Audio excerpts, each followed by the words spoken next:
Hi guys, welcome back to another video on the Inside Spurs channel. Hope you're well, hope you're looking after yourselves. Got an interesting video today around Sebastián Cáceres from Club Football America.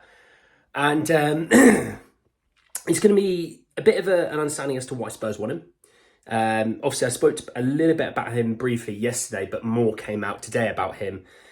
So I went away, watched some stuff on him, sort of came up with some pointers of where he's good and where he's maybe not as polished, and kind of just sort of giving you an understanding as to who this guy is, because the links aren't going away, that's for sure.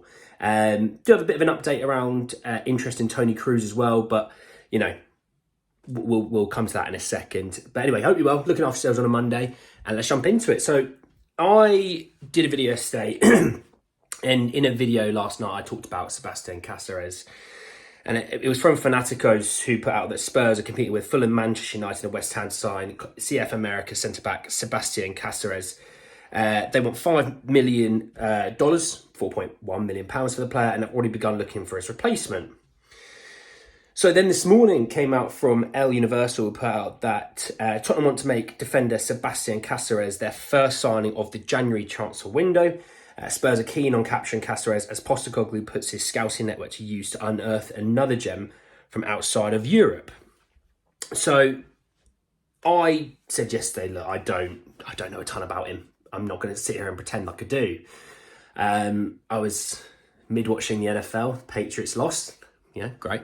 And I thought I'll quickly talk about him. I looked at some stats on him and gave it an understanding, obviously, that his contract finishes in December of next year. So we're coming to basically about a year left of his deal. So I went and watched some decent amount of footage on him this morning, and I saw some good things. I saw some things that potentially needs to work on a little bit. Also then looked at some of his own fans and what they thought about him as well. Because I think that's, as much as, yeah, we all are biased, but we also can be some of the most objective of people when it comes to our own players. You know, I think a lot of us would go, Bissouma's fantastic. He does pick up a lot of bookings though. You know, we can be objective and we can still be subjective at the same time. So I was looking at it and he reminds me a little bit like Romero, actually, a little bit. And it's not because they're both from South America. That's not it whatsoever. It was looking at a defender who loves defending.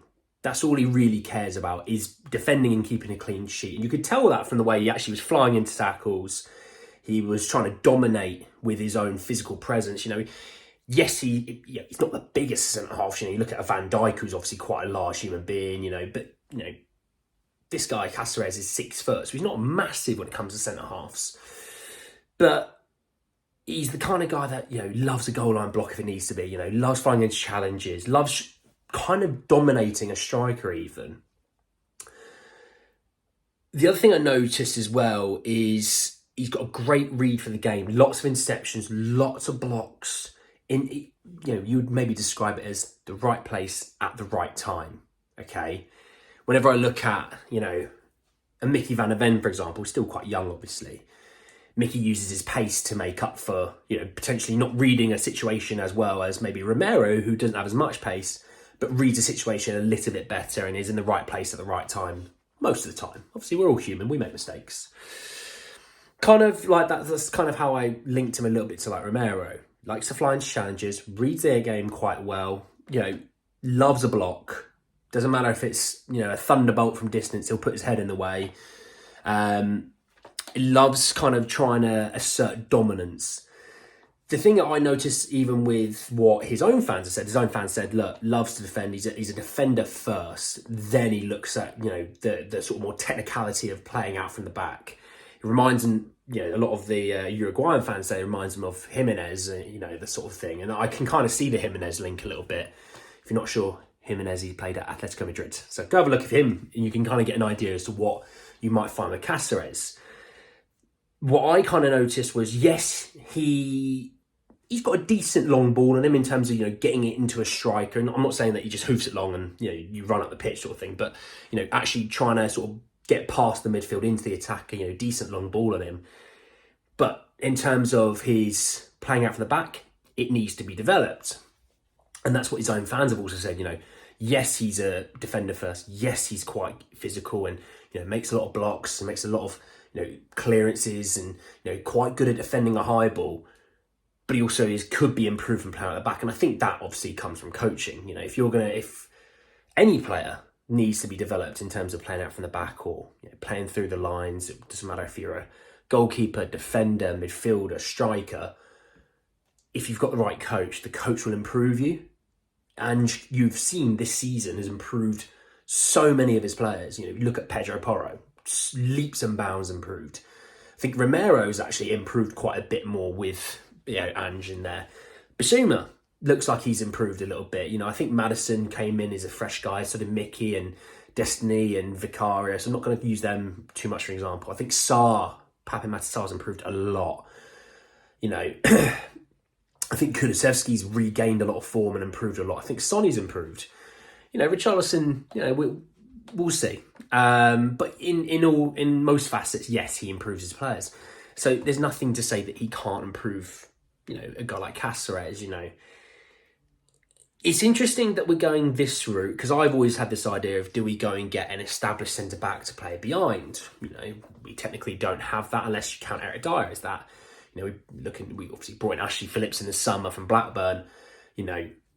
Very young player, easily been able to be coached up. And I think we'll start to see probably a little bit more of Phillips through the season as time goes by. Same with players like Valise as well. Caceres can kind of give you that vibe as well. Can be brought in, can maybe learn off of Romero, learn off of Van der Ven.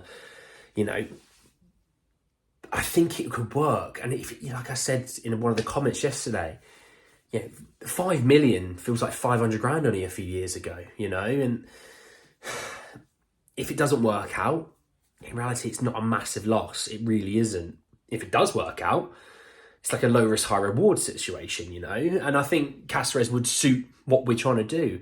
And the fact that we're using this scouting system, this scouting network that, maybe Ange has, but also we've been developing. Scott Munn's obviously come in now, and obviously on November 1st, the date is today, October 30th. So in 2 days' time, Johan Lang from Aston Villa comes in, and you'll start to see, I reckon, from that sort of first week into Johan being here, so the following Wednesday onwards, I think you'll start to see a lot more names come out that maybe we don't expect. I didn't expect a Caceres. I didn't expect a Kroos. I didn't expect anything like that. Serhu yesterday, I didn't expect that either. So I think you'll start to see a lot more different names. And I want to talk on Kroos really, really quickly because I know I spoke about him yesterday that his agent was looking to sound out Premier League clubs to see, would anyone be interested? And obviously that came reported from The Sun. I saw that Ekrem Kanur put out that there was teams from the MLS as well as Saudi Arabia looking to bid 15 million euros for Toni Kroos. There alone, it's going to rule out a lot of top clubs because they're probably not going to want to pay much money for Toni.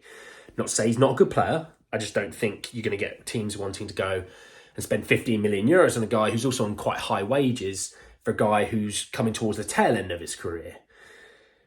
I don't see him going to Saudi unless he wants that big payday. I can see him in the MLS, to be fair. I probably could, Maybe not into Miami because, you don't want it to be the retirement home for the La Liga players, but, I can see the MLS coming in for a player like Toni Kroos for sure. I can still see him playing at a top level, in Europe.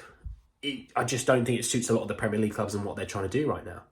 But hey, there we go. So that's the end of the video. Hope you did enjoy it. Drop a like on the video if you did. Always helps me out if you do. It never hurts.